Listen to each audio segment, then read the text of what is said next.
Assalamualaikum warahmatullahi wabarakatuh. Jadi pada kesempatan kali ini, itu Ibu akan menjelaskan tentang ionic bonds atau ikatan ionik, ikatan ion gitu ya. Nah, untuk presentasi kali ini itu Ibu pakai video dari View School. Nanti link YouTube-nya akan Ibu letakkan di description box.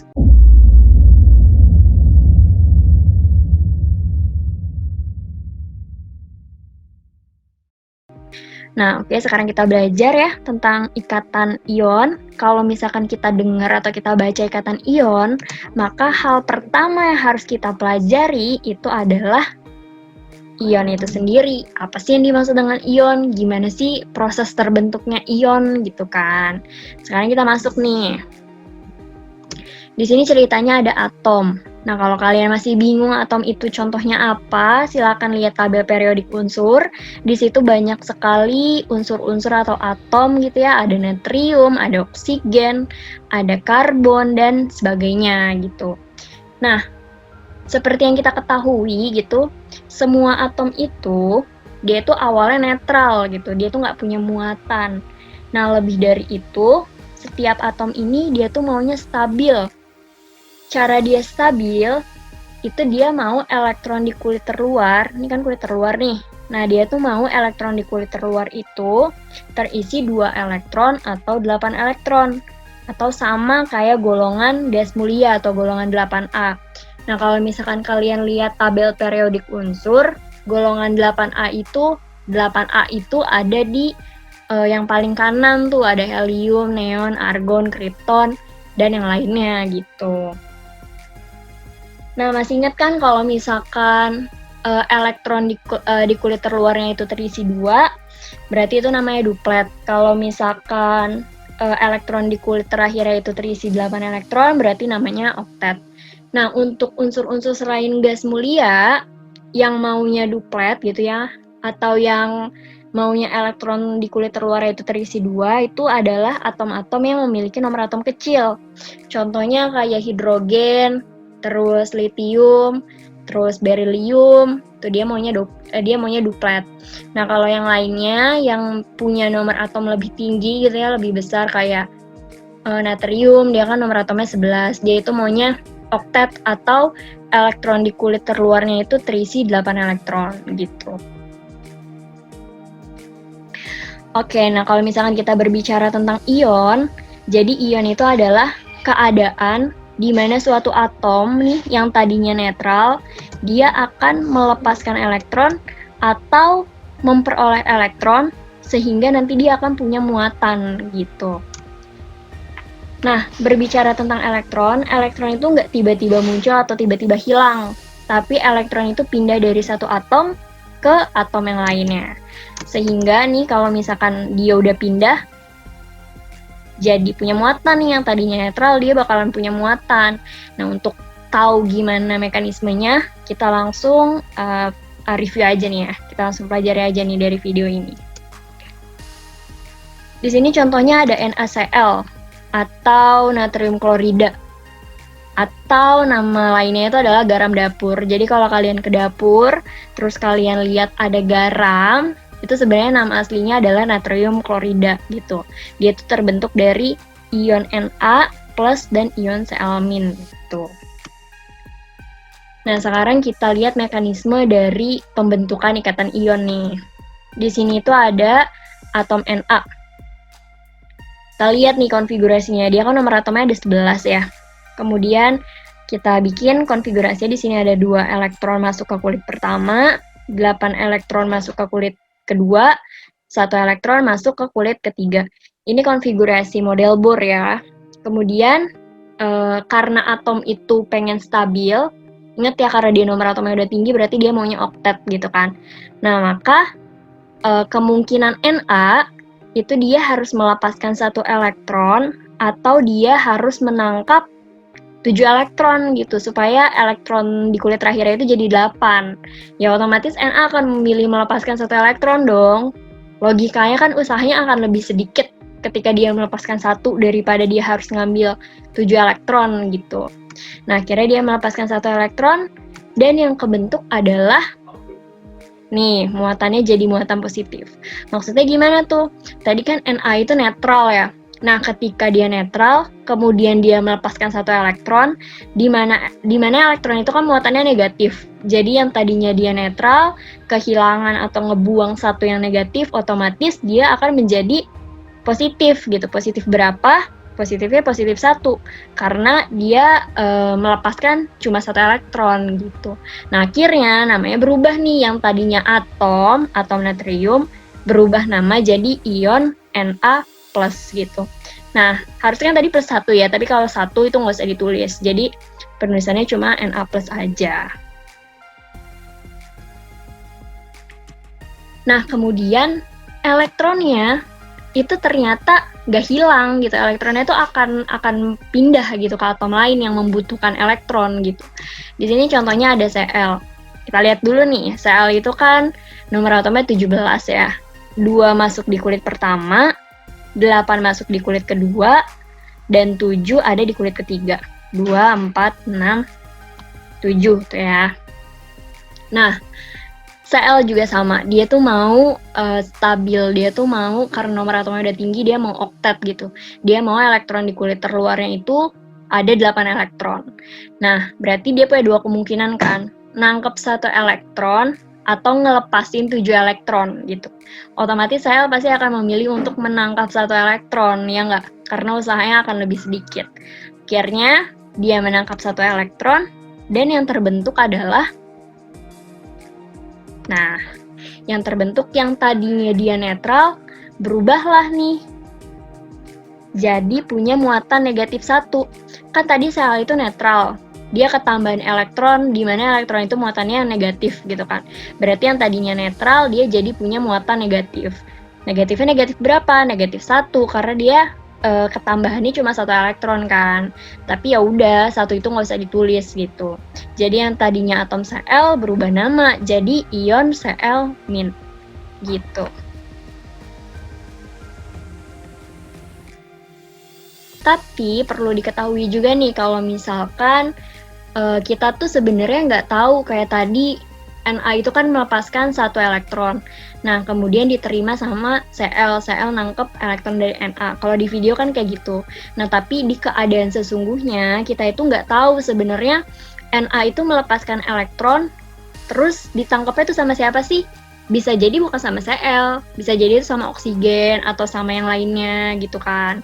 Tapi di video ini kayak lebih mempermudah kalian supaya kalian tuh paham kalau elektron itu nggak hilang atau nggak datang tiba-tiba gitu, tapi emang berpindah dari satu atom ke atom yang lain, walaupun kita nggak tahu perpindahannya dari atom mana ke atom mana gitu.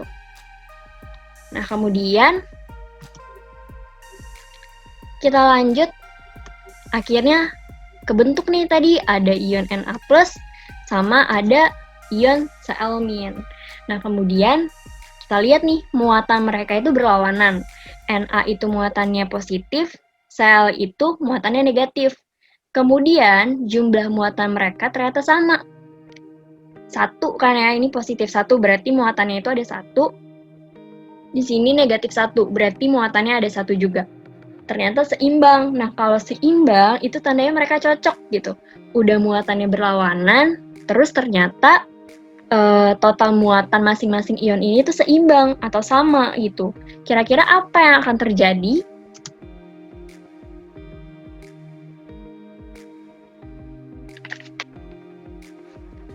Oke, nah nih, prinsipnya sama kayak magnet. Ketika magnet itu memiliki kutub yang berbeda, maka yang terjadi adalah ada gaya tarik-menarik, di mana gaya tarik-menarik itu disebabkan karena adanya gaya elektrostatik. Nah, ternyata ion yang tadi tuh, Na+ dan Cl-, prinsipnya juga sama kayak magnet. Jadi ketika ada ion dengan muatan yang berbeda, kemudian jumlah muatan mereka juga sama-sama 1, cocoklah nih dia. Kemudian akhirnya mereka pun mengalami tarik-menarik gitu. Tarik-menarik yang sangat kuat gitu ya, akibat adanya gaya elektrostatik dari 2 muatan yang berbeda.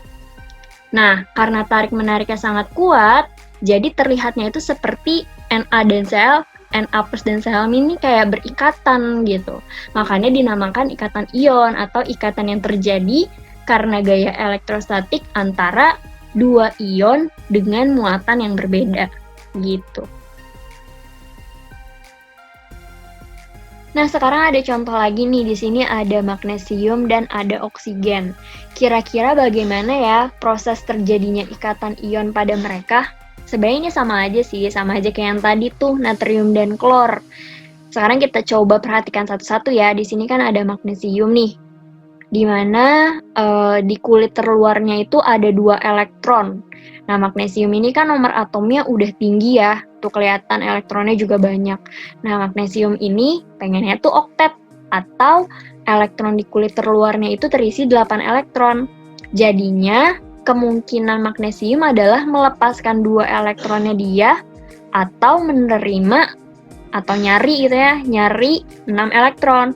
Otomatis magnesium itu pasti akan memilih untuk melepaskan 2 elektronnya dia.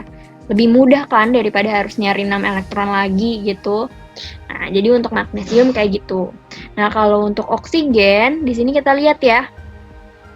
Di kulit terluarnya ada 2, 4, 6 elektron.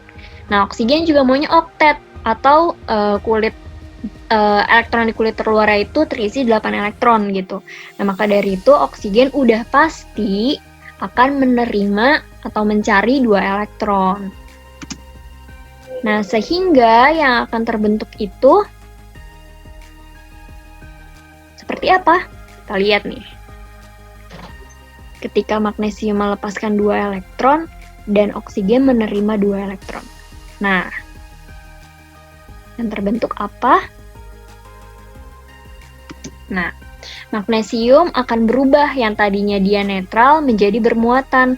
Karena tadi dia melepaskan 2 elektron, berarti muatannya menjadi 2 positif. Artinya dia kehilangan 2 elektron. Kalau oksigen, yang tadinya dia netral, kemudian dia menerima 2 elektron, otomatis dia jadi punya muatan 2 negatif. Karena dia ketambahan 2 elektron ya. Ingat ya, elektron itu kan muatannya negatif. Nah, kemudian tadi kan kalau di video itu, elektron Mg pindah ke ini ya, ke oksigen gitu. Nah, tapi Ibu ingatkan lagi ya, di alam itu kita nggak tahu sebenarnya elektron Mg itu beneran pindah dari Mg ke O nggak sih gitu. Itu belum tentu gitu. Jadi kita nggak bisa langsung menjudge kalau elektron Mg tuh udah pasti ke O gitu. Tuh nggak bisa kayak gitu. Oke? Akhirnya prosesnya sama kayak tadi, ion Na plus dan ion Cl-. Karena muatannya berbeda, cocok lah nih. Ibaratnya yang ini perempuan, yang ini laki-laki gitu kan. Berbeda, cocok. Terus juga jumlah muatannya sama-sama punya 2. Ya udah, ada interaksi deh nih. Interaksinya gimana? Sama tadi kayak magnet. Jadi akan ada tarik-menarik ya, yang diakibatkan karena ada gaya elektrostatik dari 2 ion dengan muatan yang berbeda. Gitu. Sehingga, nih, tarik-menarik lah. Karena tarik-menariknya sangat kuat, jadi kelihatannya kayak berikatan. Akhirnya dinamakanlah ikatan ion gitu. Jadi ini adalah proses terbentuknya ikatan ion dari Mg dan O gitu. Nah, di sini ada contoh lagi nih, ada kalsium sama ada Cl. Kita perhatikan satu-satu lagi nih ya. Ca itu di kulit terluarnya ada 2 elektron nih. 1, 2. Gitu kan. Nah, berarti Ca ini tuh nomor atomnya juga udah tinggi. Tuh kelihatan elektronnya banyak. Berarti dia maunya oktet kan. Nah, ketika dia maunya oktet, otomatis di kulit terluarnya harus 8 elektron. Berarti kemungkinan Ca adalah melepaskan 2 elektronnya dia atau menangkap 6 elektron, iya enggak? Tapi sama kayak tadi prinsipnya, ya pasti Ca itu akan melepaskan 2 elektron kan, karena usahanya lebih mudah daripada dia harus mencari 6 elektron lagi gitu. Nah, akhirnya dia melepaskan 2 elektron dan yang terbentuk itu adalah Ca2+. Nih, di back dulu sedikit. Ca2+ ya, karena dia kehilangan 2 elektron yang tadinya atom Ca netral berubah jadi ion Ca2+, karena dia kehilangan 2 elektron yang muatannya negatif. Nah, kemudian di sini ada Cl nih. Ya, kalau kita lihat nih, kita lihat di gambar kanan aja deh nih. Kan tadi terakhir dia elektron di kulit terakhirnya ada 7, 2, 4, 6, 7. Berarti untuk menjadi oktet, dia harus menangkap 1 elektron. Oke, dia menangkap 1 elektron. Dan akhirnya yang terbentuk itu adalah gini ya, ion negatif. Ion negatif 1 gitu, karena dia ketambahan 1 elektron. Nah, kemudian kita lanjut nih. Di sini ada Ca2+ sama ada Cl-. Nah, kalau misalkan kita cuma makainya Ca2+ dan Cl-, dia muatannya berbeda nih. Berbeda. Pasti akan tarik-menarik gitu kan. Tapi ternyata jumlah muatannya nggak sama. Ca punya 2, Cl cuma punya 1. Wah, kurang cocok nih. Maka dari itu, untuk berikatan atau berinteraksi, itu lebih cocok, bukan lebih cocok ya, emang cocoknya itu Ca2+ dan Cl-nya ini harus ada 2. Jadi kalau kita totalin muatannya itu udah seimbang nih.